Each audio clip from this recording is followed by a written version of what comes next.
that's a wrap on the day at work. Right now we are headed off to Napa so I can grab a couple parts and hopefully get back to the house in time to maybe get a little bit of work done on the truck. There's something that needs to be done that I've been putting off for a long time. I don't know if I'm gonna get to all of it, but hopefully I'll be able to get to some of it, the worst parts of it. Any guesses what it is? Comment down below and let's see if you can get this right. But it definitely needs to get done, and I'm hoping that I can accomplish some of it.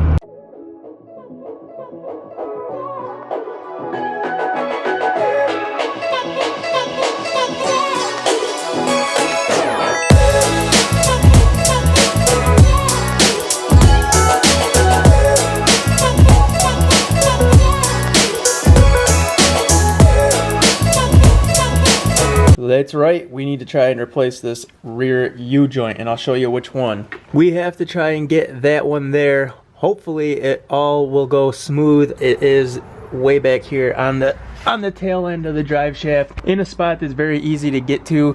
I don't think I'm gonna worry about that one or the one up there at the transfer case just yet. They are gonna need to get swapped and replaced, but for now, this one I know is just really bad. When I put it in drive, you can hear it tink, and it's stressing me out. So we at the very least have to get this one swapped, and then when we have more time, we will worry about getting those ones here in the very near future, and also take care of that carrier bearing right there as well. So everything back here will just be good and new.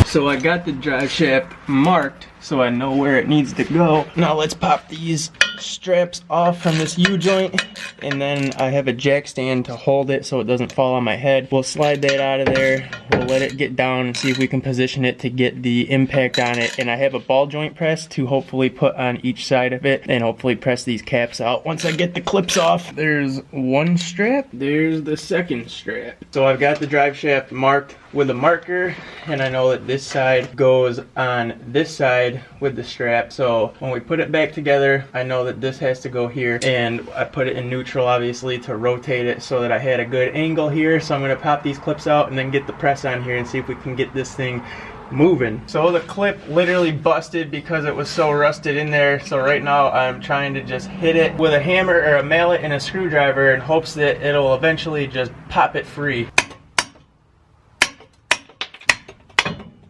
Well, I guess my other option, since this cap just fell off and everything is completely toast, the needle bearings are all busted, my other option is to put the press on here, try to push it that way a little bit just to relieve the pressure, then get it off, and then I can hopefully pop the joint.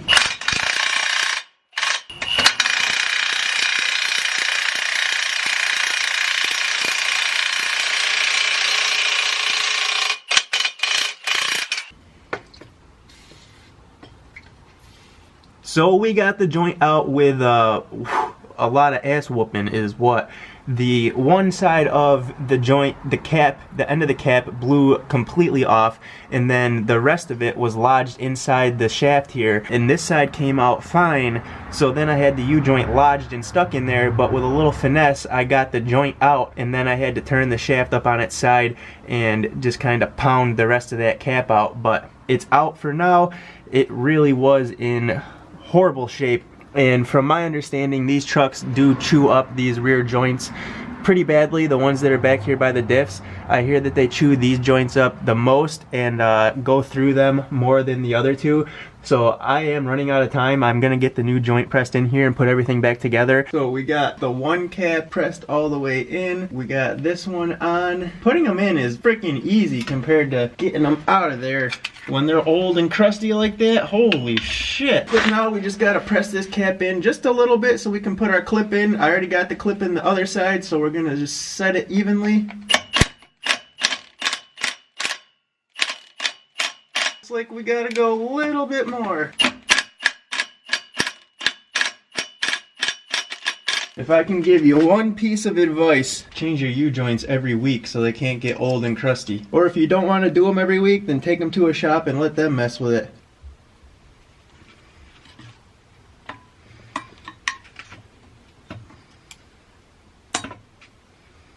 I don't think it's quite seated in there just yet, so we're gonna give this sink a few little love taps, see if we can knock it right in there.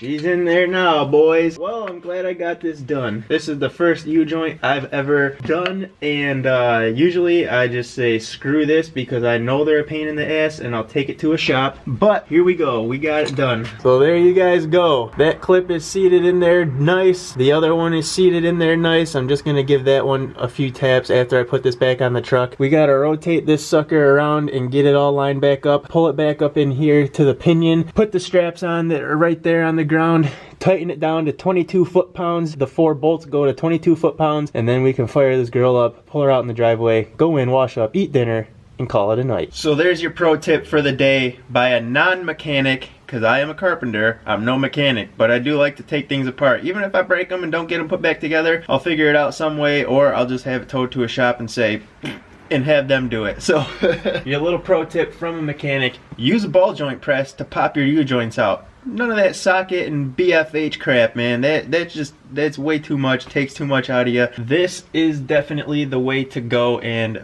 far easier on you. It'll make the job quicker. If you don't have one, go rent it from your local parts store like I did. You get your money back as soon as you return it. If you want to go the extra mile and return it in the condition that you got it in, you should anyways. Clean it all up for them so they don't have to do it. That'd be stellar of you. Who am I to tell you what to do? But you should listen to me and use a ball joint press, because that was the way to go. Even though mine gave me a little bit of shit, if I didn't have that, I'd still be here trying to figure out how I was gonna get that thing out of here. Now when you put these caps on, make sure that there's no crap in them and you don't get any junk on the joint or in the cap, and make sure you don't lose a needle bearing. So if you look inside here, there are little roller bearings. They're called needle bearings. For anyone who doesn't know, you want to make sure that they're all still there and in line. Now these things will come pre-greased from the parts store, and the grease will be in there to hopefully help hold the needle bearings and stuff, but it can still happen where one will fall out and the cap won't go on right. And you'll know if it doesn't go on right, but just double check it before you put it on and make sure that the cap slides on and you're good to go. I'm going to put this one on, put the straps on, torque them down, and then I am done with this video. So I'm going to end it right here. Let you guys watch me finish putting this thing together. If you like this video, make sure you hit that like button and thumbs up. It really does help with search results and putting the videos out there to other people and getting them recommended to other people to help them find the channel and come and join in on the fun we're having in the community we're trying to build. If you're stopping in for the first time and did just come across the channel, hit that subscribe button. Do me a favor, do everyone else a favor, join in on the family. Leave your knowledge down below in the comment section, and I will see you guys in the next video. See ya! And a little bonus, you can put blue Loctite on these. I don't have any in the garage right now, so I'm going to get some tomorrow, pull these 4 bolts back out because it's only going to take a second, throw some on there, and then retorque them. It will just help out and make you feel a little bit more comfortable. Don't put the red shit on there, otherwise you'll be heating it up and trying to get it out. Blue Loctite, 22 foot-pounds.